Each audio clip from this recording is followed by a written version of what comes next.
Here is how Alvin Plantinga begins his book, Warrant, the Current Debate, published by Oxford in 1993. My topic is warrant. That, whatever precisely it is, which together with truth makes the difference between knowledge and mere true belief. More specifically, my topic is contemporary views of warrant.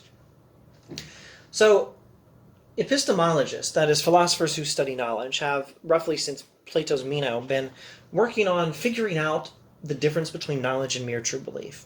There's nothing wrong with true belief. True belief's great. But it's not enough to just believe something that happens to be true. If you're believing it for the wrong reason, then you don't want to say a person has knowledge. We want to say that the person, just happened to believe something that was true. Knowledge is a praiseworthy state. We want to say there's something right about this person believing this. Not just that his belief is correct, but that there's something right about him believing it. Also, we don't want to just get lucky sometimes. We want to believe the truth consistently. We want to believe the truth consistently and for the right reasons. So it's not just enough to say that knowledge is belief that's true. Knowledge has to be belief that's tied down to the truth. So you need a third thing to tie it down. What is that third thing? Or maybe it's a set of things. Maybe it's more than one thing. Maybe it's a third and a fourth. Or maybe a third, a fourth, a fifth. Or maybe it's not a thing, but it's stuff. It's something. It's some kind of stuff that makes the difference between knowledge and mere true belief. What is that thing? Or what is that stuff? Enough of which makes the difference between knowledge and mere true belief. Well, Plantinga says it's warrant, and I'm going to try to figure it out. I'm going to figure out what it is. More specifically, my topic is contemporary views of warrant, he says. So he's going to look at several contemporary views of what warrant is, and he's going to find something wrong with all of them. And in the process, he's going to pave the way for his own theory of warrant. Now, this book is called Warrant, the Current Debate. And in here we're looking at chapter 1, where he introduces things. In chapters 2 through 5, he's going to look at one theory of warrant per chapter and find some flaw with it. In chapters 6 and 7, he's going to look at another theory, and then in chapter 8, another theory, and then in chapter 9, 3 other theories. And he's going to find something wrong with all of these theories. And we'll go to his conclusion chapter for a moment. Let me tell you two things before we do that. First, this book is Warrant, the Current Debate, in which he exposes the flaws in certain prominent contemporary theories of warrant, paving the way for his own theory of warrant. And then also in 1983, he gives his own theory of warrant, warrant and proper function. Now, this is actually book 2 of trilogy. There's a third one on a shelf behind me. That one waited till, I believe, the year 2000. So in 1983, we get Warrant, the Current Debate, looking at flawed contemporary theories of warrant, the difference between knowledge and mere true belief, and then Plantinga's own theory in warrant and proper function, which will be the subject of subsequent videos. Well, at least one more video. Now, before we go to the last chapter, let me mention one thing. Justification is not the terminology Plantinga wants to use. What's this third thing that connects belief to truth? The third thing that makes the difference between a belief being merely true and a belief being a case of knowledge. What's this third thing? Why isn't it justification? Well, justification involves giving evidence, or having evidence for our beliefs. And evidence is all well and good. Plantinga has no problem with evidence. Don't let anyone tell you he doesn't like evidence. Plantinga loves evidence. He doesn't have any objection to that. And any number of our beliefs have evidence. That's great. Any number of our beliefs need evidence. That's fine. But Plantinga thinks the central paradigmatic cases of knowledge, the central and paradigmatic situations in which a person knows something, in which a person's beliefs are warranted, are not actually the ones where we have evidence. It's the ones where we know directly, without evidence. These are the paradigmatic cases of warranty things. Let me try to give examples of that. I believe I'm holding this teacup. I believe I drank some tea out of it earlier. I formed this belief not on the basis of other beliefs that I use as evidence for them. No, it's a properly basic belief, both of them. My belief that I'm holding the teacup, my belief that I drank tea from it earlier, in Plantinga's view, these are beliefs we can call properly basic, which is to say, they don't require evidence from other beliefs. I believe them automatically. My mind automatically believes these beliefs when I'm in the right circumstance. When I'm in this circumstance I'm in right now, I believe that I'm holding the teacup and that I drank tea out of it earlier. Perceptual and memory beliefs are things Plantinga thinks are paradigmatic cases of knowledge. And paradigmatic, well, when they're true, and so on, when they're true, when they have warrant, but the whole point is to figure out what warrant is, so let's not get ahead of ourselves. In normal circumstances, when things are going well, perceptual and memory beliefs are paradigmatic cases of knowledge, and cases where we have warrant. And using the strategy Plantinga favors, a strategy called particularism, and inspired by the good work of the epistemologist Roderick Chisholm, Plantinga thinks the right way to figure out what is warrant is to look at paradigmatic cases like this, and then figure out how these beliefs work, what these beliefs have in common, and whatever we figure out will tell us what warrant is. So, what was I talking about before I got sidetracked? These are cases of warranted belief that Plantinga thinks are paradigmatic, central, obvious cases illustrating the concept of warrant. Memory beliefs and beliefs about what I perceive, also knowledge of my own mental state. I exist and I'm thinking about tea, and knowledge of mathematical truths, 2 + 2 = 4. These are all paradigmatic cases of warrant. None of them need evidence. So none of them need justification. So justification is not the central thing in warrant. It is a thing. Justification matters, evidence matters, but Plantinga doesn't think that's the main point of warrant. Warrant is something else.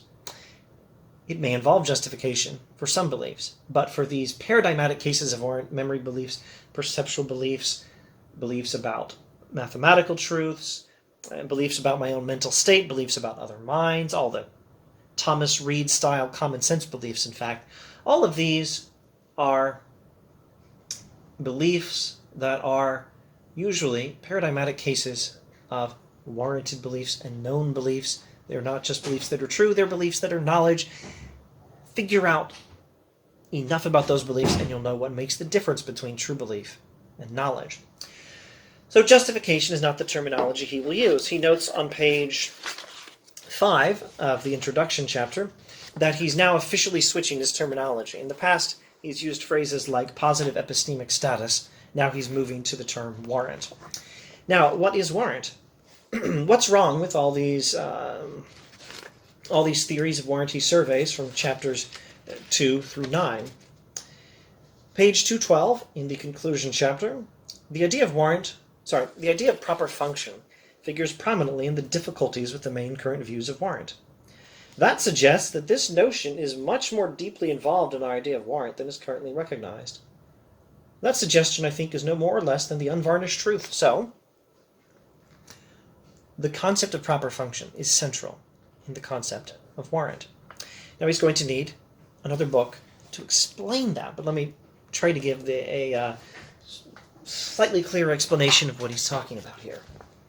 Proper function figures prominently in the difficulties with the main current views of warrant. So his usual approach when he's objecting to a theory of warrant in this book is to give some sort of illustration, some sort of thought experiment that shows that a person could have that thing in question. Whatever theory of warrant they propose, whatever thing a theory says is what gives us warrant. A person could have that thing and still not have warrant because the person might lack proper function for his beliefs. I should probably give you at least one example. Here's maybe my favorite example. Page 82, the chapter on coherentism. Finally, consider the case of the epistemically inflexible climber. And he tells this goofy story of Rick, the epistemically inflexible climber. And Rick is doing some rock climbing. And then Rick is struck by a wayward burst of high-energy cosmic radiation, which induces a cognitive malfunction. His beliefs become fixed, no longer responsible to changes in experience. No matter what his experience, his beliefs remain the same. And they get him off the mountain, and he still thinks he's on the mountain. They take him to the opera, where he is Inundated by wave after wave of golden sound, sadly enough, the effort at therapy fails. Rick's beliefs remain fixed and wholly unresponsive to his experience. He still believes that he is on the belay ledge at the top of the next to last pitch of Guide's Wall, which is the place where he was climbing on Storm Point in the Grand Tetons. Sorry, I don't actually know how to pronounce that. He believes the very same things he believed when seated on the ledge. And so his beliefs are coherent. But surely they have little or no warrant for him. Coherence of our beliefs had been proposed as a theory of warrant. And it turns out, based on any number of interesting thought experiments Plantinga suggests, such as Rick the epistemically inflexible climber, it turns out that coherence is not a sufficient condition for warrant. You can have coherence and not have warrant if you're in this person's situation. So what's going on? What's going on is this theory of warrant doesn't involve proper function, and it needed to. Rick's faculties are not functioning properly, and that's why he can't believe the right thing. Or we might say, what if I'm in the Matrix? And what if my theory of warrant involves justification from the testimony of experience? And no, this is not Plantinga's example. I'm pretty sure he doesn't use this. This is my example. The Matrix, I don't think the Matrix had even been released in 1993. So I'm in the Matrix, and my theory of warrant is a belief is warranted and known.